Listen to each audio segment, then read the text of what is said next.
السلام عليكم. مثل ما شايفين أنا عندي هون نعناع. هيدا النعناع بدي أعمله زيت. هيدا الزيت طبعا رائع جدا، بيفيد السعال، بيفيد للشيخوخة أيضا، رائع جدا، في له كتير فوايد مهمة وفوايد عديدة. إن شاء الله هلأ بدي أعلمكم على طريقة استخراج الزيت من النعناع. طريقة كتير كتير سهلة. طبعا أنا رح فرفتهم وغسلهم ونشفهم كتير كتير منيح لهيدول النعناعات. أنا هون طبعا فرفتت وجهزتهم وغسلتهم أيضا لحتى نشفتهم كتير منيح شوي بالشمس، لحتى يعني ما يضل فيهم ولا نقطة مي مثل ما شايفين.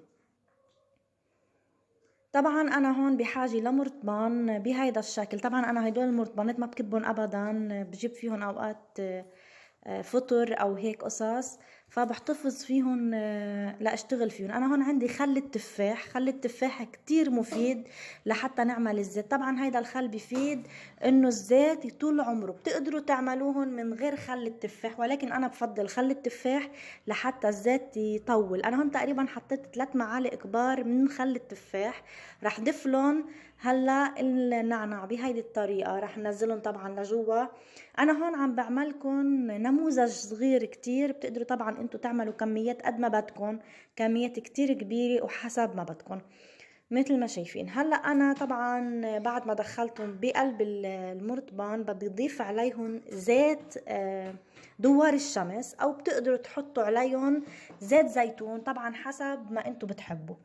طبعا رح دخلهم كلياتهم بقلب المرطبان، رح اخلطهم كتير منيح ليختلط كل المزيج مع بعضه، والزيت كلياته يصير على كل النعناع مثل ما شايفين بهيدا الشكل. طبعا هلا انا رح سكر المرطبان مثل ما شفتوا، ورح لفه بفوطة لون اسود، لانه انا بهمني انه يتعتم، يكون نحطه بجو مظلم جدا مثل ما شايفين. طبعا بنحطهم بالنملية، بنحطهم بالخزانة، بأي محل طبعا بتحبوه، بس المهم انه نغطيه كتير منيح للمرطبان مثل ما شايفين. وطبعا انتوا بتقدروا تغطوا، ما ضروري تكون شقفة سودا او فوطة سودا، المهم اي شي بس انه المهم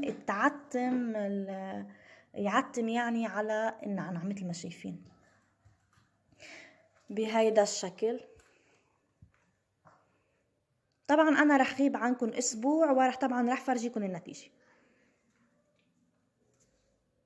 احبابي. بعد اسبوع، طبعا اسبوع 10 ايام بس، بدي فرجيكم نتيجة النعناع او الزيت اللي انا استخرجته.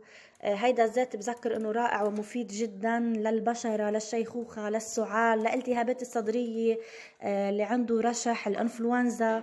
رائع جدا جدا جدا، ما تتخيلوا قد ايه هو مهم.